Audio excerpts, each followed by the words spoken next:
campaign. So, Dick Morris, this is, I don't know, unprecedented is the right word here, but in your experience as you were an advisor for the Clinton White House, did you guys have to face anything like this coming from your own side, backlash-wise? All the time, far worse. The first budget Bill Clinton submitted under my triangulation strategy of moving to the center and balancing the budget was defeated in the U.S. Senate 99 to nothing. We didn't get a single Democratic That happened vote. to President Obama, too, with one of his budgets. Not one. But what's going on now, the outrage over this delay of the employer mandate, it's more than just a delay. It's more than just an alteration in the law. The absolute crux of this issue was that employers weren't giving their people health insurance. That was the one-liner everybody talked about. And it was to compensate for this outrageous policy of employers that Obamacare was passed. Now, that's a total afterthought. They're not required to. Nobody cares if they do or not. Now it's going to be 2 years before anybody enforces this. And the Washington Post editorial you just read said, oh, this is just a revenue-raising measure. The hell it is. It's the core of the law. Obamacare exchanges were designed for when the employer couldn't or wouldn't offer health insurance. Then those few people and the unemployed would then go into the exchanges. Now that he's postponing the employer mandate, which is the absolute core of the issue, it's really like he's punting on the whole bill. So if this measure, as the Washington Post editorial board said, is designed to raise revenue, that $12 million or whatever it is, where does that come from if they're not going to implement it? From the deficit they added on, the credit card. But really, it's more than, they're wrong when they say it's a revenue-raising measure. That itself is spin. It's not only not revenue-raising, it's the absolute core of the bill. By the way, just to comment on one of your other stories, de Blasio keeping the schools open, New York City is paid based on attendance, how many people are in the school. That's why he's keeping it open. A lot of public schools are paid that way. If they do a head count, there are not enough bodies in those chairs, they don't get the money. Interesting stuff there. Dick, another thing that we've been looking at closely are the demographics for these enrollees. Estimates say that only 10 to 25% of the exchange enrollees, or I'm sorry, the enrollee numbers aren't good, the demographics aren't good, but also the amount of people who have actually paid their premiums, who have signed up and then paid what they owe. Yeah, between 10 and 25%. What happens if that number doesn't change? Well, the enrollments are canceled for those people. It means instead of 3.3 million people enrolled, you have now 2.7 million people who are covered, or 2.6. By the end of March, which is the deadline, they'll be lucky to be at 3.5 of paid and covered, which is pathetically small. I mean, just to get an understanding of what that means, Medicare covers 46 million people. Medicaid covers about 90 million people. Okay. Obamacare for children's health insurance covers 10 million. Obamacare covers 3 million. I mean, you're talking about something where they turned the whole country upside down on its head, dominated the national debate during a 6-year period for 3 million people, 80% of whom had insurance before. They just had it canceled by Obama. Yeah. All of this ruckus is to cover less than 1 million people that didn't have health insurance out of 46 million. Why? Because they didn't want it. They didn't apply. Going back to what we heard from Ron Fournier there about his skepticism about these enrollment numbers, is it a case where the administration of the White House and Kathleen Sebelius are keeping these numbers under wraps because they're so bad, or is it because they simply don't know because the website's been so bad and the enrollment implementation is just so out of hand? Well, I think in this case their incompetence reinforces their political need to deep six it. But the important point is that when you look at the number of people that haven't enrolled, and then of the 2.6 million who have paid, they go to see their doctor and they get a $5,000 deductible and they never go to health care again. Then you get people who get seriously ill and they say, where's my favorite oncologist? Where's Sloan Kettering? Sorry, off limits. All of these are going to pile up, and this law is such a monstrosity. It's going to be such a liability for Democrats. And you know what? I'm glad we didn't get it repealed until it took effect. This country needed a dose of understanding what this socialized medicine would do, so we'll never see it again. Yeah, that's an important lesson there as well. And also, the lesson here might be as well, don't pass something like this when you can't get any bipartisan support. Yeah. Right, exactly. But I think that it was important for this country to go through this experience. I agree with you there. I agree with you. I think in a real sense, people saw Ronald Reagan, they fell in love, and they became conservative. Now I think they're seeing Obamacare, and they're going crazy, and they'll never be liberal again. Yeah, as we continue to boil down into these enrollment numbers, again, the administration's incompetence matching up with their political is.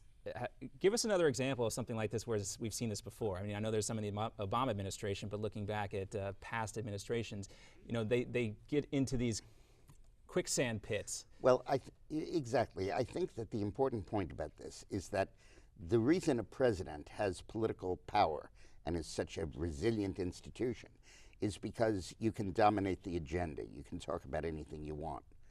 But then at some point in failed presidencies, you get stuck. And when you get stuck, you can't move off it. Johnson got stuck in Vietnam. Nixon got stuck in Watergate. Carter got stuck in the hostage crisis. Reagan got stuck in Iran-Contra. Bush got stuck in Iraq. Clinton, not to carry the thing, had problems with Monica Lewinsky. We'll leave it at that. And the point is, once you get stuck, like he is in Obamacare, you can't move. You lose your flexibility. You lose your maneuverability. And at that point, you're a sitting duck. All right, Dick, we want to have... If not a lame duck. Well, it's pretty hard to argue he's not a lame duck already. We'll have much more from Dick Morris when we come right back after this. We want to hear from you as well. But when we talk to Dick in a second, we'll talk about a new Israeli laser missile defense system. Sounds pretty neat. Of course, we want to hear from you as well. Tweet me your questions at JohnB_NewsmaxTV, #AmericasForum, or visit us at Facebook.com/Newsmax. Of course, you can email us as well. Your comments connect@NewsmaxTV.com. When we come right back, we'll have more with Dick Morris. Of course, we're going to talk about that Israeli laser defense system and the release of dangerous Afghani prisoners. Has Mohammad Karzai completely lost what was left of his rational mind? We'll be right back.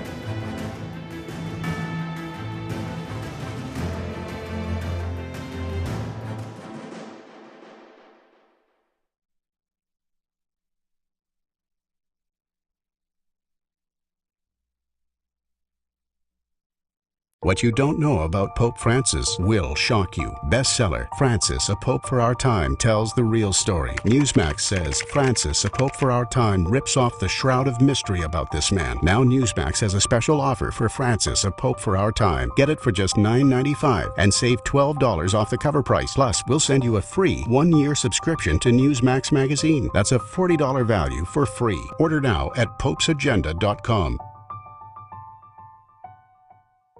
Meet Jim. Like many of us, Jim enjoys a busy life. Between work, family, and friends, his days zip along. And Jim has the energy to tackle almost anything. But lately, Jim's get up and go has literally taken on a new meaning. Jim's always put focus on a full night's sleep, but it seems like these days, he's up and down to go to the bathroom so many times he can barely wake up in the morning. Prostate concerns have him sad, tired, and worried. Activities that were once enjoyable now seem like a chore for Jim. His golf game is at the mercy of his bathroom schedule. Family outings are planned around it too. Jim even has difficulty going to the bathroom. He's tried so many prostate remedies he can't keep them straight. Nothing ever seems to help. Then Jim found out about Prostate Revive, the all-natural dietary supplement specifically formulated for men, targeted towards improving and sustaining normal prostate function. Prostate Revive includes 15 super ingredients never combined before, including saw palmetto extract, beta-cytosterol, pomegranate fruit extract, selenium, and other high-quality nutrients. These targeted and all-natural ingredients promote healthy urinary flow and optimal prostate health. And the best part is, Prostate Revive was developed by a renowned medical doctor. Dr. David Brownstein personally formulated Prostate Revive with one goal in mind, to promote a healthy prostate gland. Thanks to Prostate Revive, Jim's got his life back. He gets a full night's sleep every night, and his friends and his wife can't believe he's the same guy. He has his old energy back, and no one has to wait for him. He doesn't even think about his prostate concerns anymore. Visit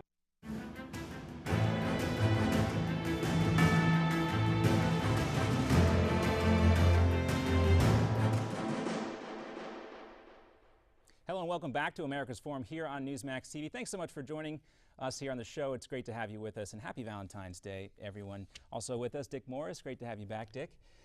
Will you be my Valentine, John? I don't know, Dick. Well, we can talk about it after the show. We do want to talk about something a little bit more important than Valentine's Day, and that's a pending laser war in the Middle East. Israel unveiled a new laser defense system that it says can shoot down rockets with its high-energy beams. The much-anticipated system, called the Iron Beam, will become operational next year. The system is designed to deal with short-range threats, including rockets, mortars, and artillery shells, even drones coming from neighboring Hamas or in Gaza or Hezbollah in Lebanon. Dick, this is interesting stuff here. More evidence that the 21st century is finally upon us. How important would this be? Because we talk about the nuclear threat to Israel with Iran and whatnot, but the daily threats that these folks face in East Jerusalem and near the West Bank are these mortar shells that come in. Well, this could be very exciting. Remember about 5 or 6 years, no, about 10 years ago, the big problem was suicide bombers who would cross the border and blow up school buses and stuff. The Israelis built the wall, and that keeps them out, and to storms of international criticism, violation of human rights, and the wall has effectively ended the threat of terror attacks within Israel. You've had a few, but not many. So what they're doing now is going over the wall with mortars and short-range rockets and so on. And this laser really, in effect, makes the wall sky high. And if the Israelis can perfect it, it's terrific and really important to do that. I think it's very important that we understand that Israel's military needs to be primarily defensively minded because its goal is to defend Israel. In looking at this whole situation, we forget one fundamental proposition. If the Arabs laid down their arms, there would be no war. And if Israel laid down its arms, there would be no Israel. Especially now, when you look at Israel, if you look at a map and you see where Islamic Syria and Islamic Iraq, that group called ISIS, is moving in now, in through Syria, encroaching, and also in North Africa as well with the Ansar al-Sharia and these other things. It's really, it really is interesting because it's the end of the nation state. Assad losing power, losing control over much of Syria, Saddam Hussein being toppled, Mubarak losing control in Egypt. You're really not dealing with nations here anymore. You're dealing with transnational threats, with tribes, gangs, terrorist groups, and really stateless actors, which, by the way, makes our whole policy of not applying the rules of war on POWs particularly galling, just because we're not facing a country. But we'll talk about that in your next segment, your next news. Yeah, this is important to talk about here. Moving to the topic of Afghanistan right now, tensions between Afghanistan and the United States are coming to a rolling boil as the government of President Hamid Karzai has released 65 dangerous prisoners into the general population of the country. The move, described by the U.S. as dangerous, Karzai says it should be of no concern to Washington. Afghanistan is a sovereign country. If the Afghan judicial authorities decide to release a prisoner, it is of no concern to the U.S. and should be of no concern to the U.S. Of course, it's of a concern to the U.S. The U.S. reaction was swift following the release of Bagram prison detainees that say they are Taliban militants. The move adding to an already deeply strained relationship between the United States and Karzai's government in Afghanistan. Karzai going a step further, saying that the U.S. is interfering with the sovereign nature of his country, saying the states are harassing. Well, this is nothing new from Hamid Karzai. There's questions of whether or not he's really all there upstairs. No, I don't think that at all. I think he's crazy like a fox. I think he knows we're pulling out. I think he knows his troops won't last 5 minutes against the Taliban. And I think what he's trying to do is to cut a deal with the Taliban and talk about moving over toward them. I think he'll get eaten alive for it, but I think he's going to try. But the significance of this story to me is Guantanamo.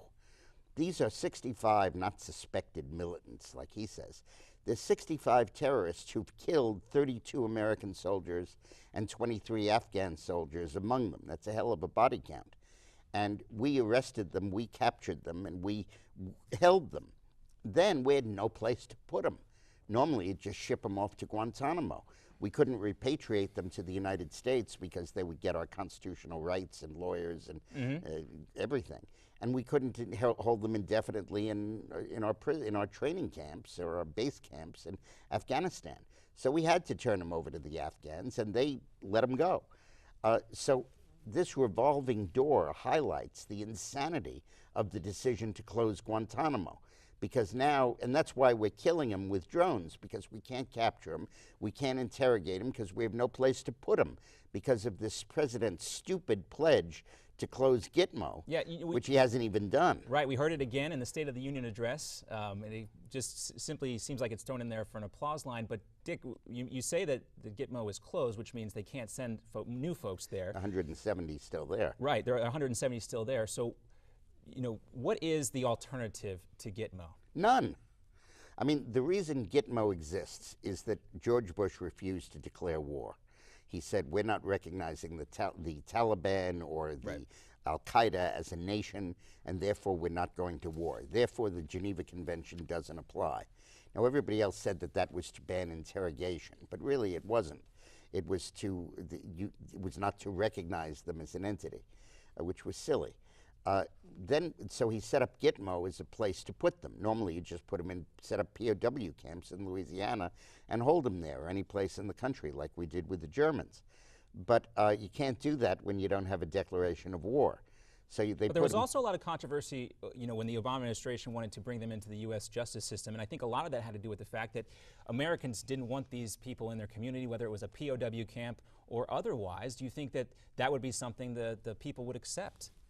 Yeah, I think if you had a high-security prison just devoted to them on federal property, someplace in the middle of the desert in Nevada, I don't think right at home, I don't think anybody would be upset. It'd be interesting to see how some of these folks would do in a place like Pelican Bay. Is that because of his political insistence on closing Guantanamo as part of an applause line, as you put it, to get elected and reelected, now we have no place to put these guys, which means we're not getting human intelligence. The reason the NSA is so overreaching with its electronic surveillance, well, let's talk about that. Is we don't have human intelligence. You talk about the NSA. We want to talk about some of this intelligence. The Department of Homeland Security now saying that they are going to start and activate a national license plate tracking system that will be shared with law enforcement officials. The database is going to include a hot list of, quote, target vehicles. So what's considered a target vehicle in other countries that have activated similar plate tracking systems, it has included political activists who have been targeted after attending protests. One example, a man was questioned after attending an anti-terror protest in the UK. Dick, this is really chilling, especially what we talked about with this DHS initiative to buy all these hollow point bullets. Well, there's a different, that I think is a subset of gun control. I think it's buying up the bullets not to go shoot people, but to take them off the shelves. So there's in terms de facto of a power gun grab control. by DHS. But I do believe that, that the license plate tracking system would normally be fine. In fact, I proposed something very similar when I worked for Clinton after the World Trade Center '93 bombing. I mean, related to illegal immigrants who would not be Mexicans, but would be people who overstayed their visa and become terrorists. And but who can trust this administration? Exactly, and that's the point. Who can trust them not to use this politically, not to turn it over to the DEA and other agencies and basically override the Fourth Amendment? The important thing to me about the whole NSA surveillance issue was that they had a routine policy of if they wiretapped and overheard Americans talking, and they found evidence of criminal activity unrelated to terror, they'd turn it over to the DEA or somebody else who would then lie about where it came from. And we can't trust them. That's right, we can't trust them, Dick, and that's what a lot of Americans are saying. When we come right back after this, Dick, thanks for being with us. We'll have you back again soon. Always great to get your insight. We'll have much more for you coming up here on America's Forum. Of course, we want to hear from you. Reach us at social media. Our contact information is up on the screen here right now. We'll be right back.